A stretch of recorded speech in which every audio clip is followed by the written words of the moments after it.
Assalamualaikum warahmatullahi wabarakatuh. Apa kabarnya anak-anak ustazah pada pagi hari ini? Semoga senantiasa dalam keadaan sehat, ceria, dan bersemangat. Oke, hari ini bertemu lagi dengan ustazah dalam pembelajaran matematika. Ya, ustazah, kita mulai pembelajaran hari ini dengan bersama-sama membacakan basmalah. Bismillahirrahmanirrahim. Ya, hari ini kita akan belajar tentang pola bilangan. Jadi, ustazah harapkan setelah pembelajaran ini kalian bisa mengenal pola bilangan. Ya, seperti yang ustazah terangkan di awal tadi bahwa hari ini kita akan membahas tentang pola bilangan. Nah, kalian semua diharapkan setelah pembelajaran ini bisa memahami, mengenal pola bilangan. Nah, jadi ini adalah gambaran dari pola bilangan. Nah, oke, kita next. Mengapa pola bilangan? Nah, dalam kehidupan sehari-hari banyak hal yang berhubungan dengan pola bilangan. Misalnya pola penataan rumah, pola penataan kamar hotel, penataan kursi dalam suatu stadion, pola nomor buku di perpustakaan, dan lain sebagainya. Dengan memahami pola bilangan, kalian bisa menata banyak hal dengan lebih teratur. Setelah memahami materi tentang pola bilangan, diharapkan kalian peka terhadap pola-pola dalam kehidupan di sekitar kita. Nah, oleh karena itu, materi pola bilangan ini penting untuk dipahami. Nah, perhatikan gambar-gambar berikut ini. Gambar yang pertama berbentuk pola. Nah, kalau kita lihat gambar yang pertama itu polanya adalah pola bangun datar segitiga, yalah. Nah, yang kedua pola bangun datar segi 4, yang ketiga segi 5, dan yang keempat adalah pola segi 6. Nah, kalau begini kita tahu polanya ya, polanya berarti bertambah 1, asalnya segi 3, segi 4, segi 5, dan segi 6. Berarti di gambar yang kelima itu bisa kita tebak adalah bangun datar segi 7. Nah, seperti itu.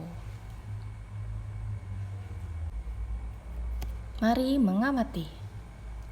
Nah, dalam kehidupan sehari-hari kita seringkali menjumpai masalah yang berkaitan dengan pola, tetapi kita tidak menyadarinya. Sebagai contoh, ketika kita mencari alamat seseorang dalam suatu kompleks perumahan, kita akan melihat pola nomor rumah tersebut, sisi manakah yang genap dan sisi manakah yang ganjil.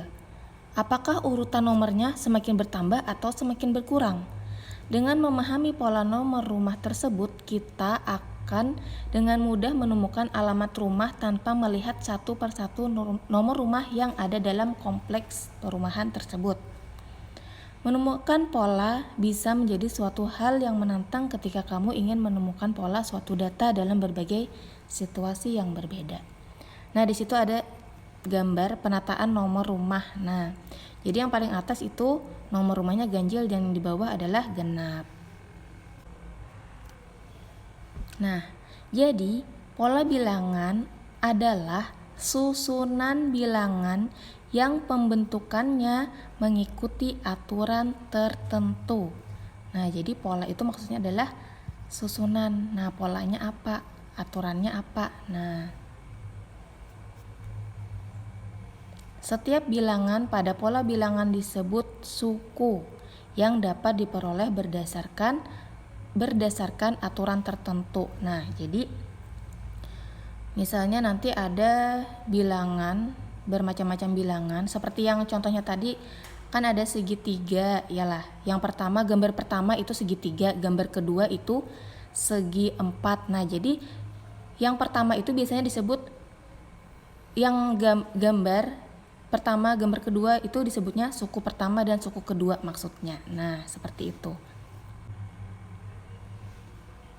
Nah, Sebagai contoh, berikut ini bilangan yang berawal dari 0 yang dituliskan dalam pita berwarna merah dan putih seperti yang ditunjukkan pada gambar. Pertanyaannya adalah, tentukan warna pita pada bilangan 100 dan 1001.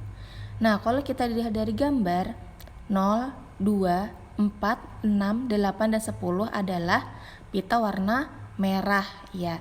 Dan bilangan tersebut adalah bilangan genap. Bisa kita simpulkan bahwa bilangan genap itu berarti warna pitanya adalah merah. 1.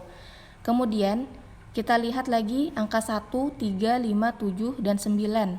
Warna pitanya adalah putih. Bisa kita simpulkan bahwa bilangan ganjil selalu warna pita putih. Berarti tahu dong jawabannya? Ya, jawaban kalian benar. Nah, karena pertanyaan tadi kan bilangan 100 dan 1001 itu pitanya warna apa? Nah, seperti kita tahu tadi bahwa setiap bilangan yang genap dari gambar tersebut, dari soal ini, pitanya pasti warna merah. 0, 2, 4, 6, 8, dan 10. Nah, sekarang 100 itu genap atau ganjil? Ya, kalian benar. 100 adalah bilangan genap. Berarti bilangan genap pitanya warna merah. Nah, sekarang 1001. 1001 itu bilangan genap atau ganjil? Nah, ujungnya 1 berarti ganjil.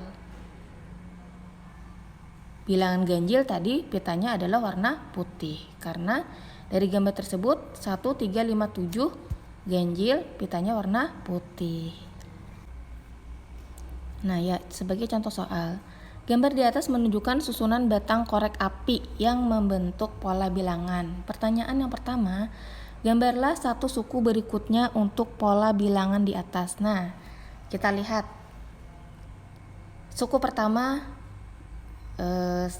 gambarnya itu satu macam saja ya. Nah, suku kedua ada 2 macam, suku ketiga ada 3 macam. Berarti kita tebak, bisa kita pahami polanya bahwa suku keempat pasti ada 4 macam bentuknya, bentuk datarnya. Nah, seperti ini. Nah, paham ya? Ya, kemudian yang selanjutnya pertanyaan yang 1B, tulislah susunan bilangan yang menyatakan banyak batang korek api pada pola di atas. Kemudian tentukan aturan pembentukannya. Tinggal kita hitung saja banyak batang korek api ada berapa. Nah, di suku pertama ada berapa korek api? 1, 2, 3, 4, 5, 6. Nah, berarti suku pertama korek apinya ada 6. Suku keduanya tinggal dihitung. Nah, seperti ini. Suku keduanya ada 11 batang, suku ketiga ada 16 batang, suku keempat ada 21 batang. Kemudian tentukan aturan pembentukannya. Kita lihat jedanya antara 6 sampai 11 ada berapa? Ada 5. Antara 11 sampai 6 jedanya ada berapa? Ada 5. 16 sampai 21 ada 5. Berarti aturan pembentukannya adalah ditambah 5 untuk suku berikutnya. Ya, kita masuk ke contoh soal 2. Tulislah aturan untuk pembentukan pola berikut. Kemudian tuliskan 2 suku berikutnya. Nah, kita lihat yang A. Suku pertama 6, suku kedua 13, kemudian 20 dan 27. Pertanyaannya tadi tuliskan 2 suku berikutnya. Kita lihat jarak antara 6 sampai 13 ada berapa? Ya, ada 7 ditambah 7. 13 ke 20 ditambah 7 juga. Ke 27 ditambah 7 juga. Berarti kita tahu polanya adalah selalu ditambah 7. Berarti suku berikutnya adalah 20 ditambah 7 adalah 27, 27 ditambah 7 adalah 34. Dan suku selanjutnya adalah 41. Ya, kemudian nomor 2B masih sama soalnya ya, tuliskan 2 suku berikutnya. Jadi suku-sukunya yang B adalah 1, 3, 6, dan 10. Berapakah suku berikutnya setelah 10. Nah, kita lihat 1 ke angka 3 itu ditambah 2. Iya, benar.